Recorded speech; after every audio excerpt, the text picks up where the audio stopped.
Mag-iilay naman tayo ng kalabasa at lalagyan natin ng green onion at regular onion.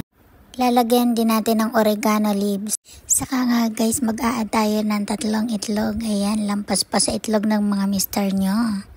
Saka natin lalagyan ng black pepper, sweet paprika powder, salt. Ayan, ganyan lang. Saka natin hahalo-haluin.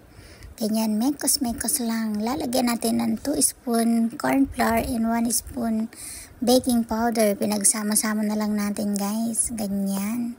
Ayan, ganyan lang. Atin lang siyang hahaluin. Saka dahan-dahan natin yan. Ganyan, ipipirito naman natin. Ganun.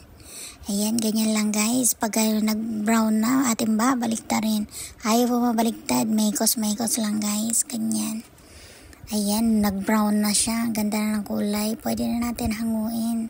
Ayan, ganun. Ito naman ang aking naisip lutuin ngayon. Ang tortang kalabasa.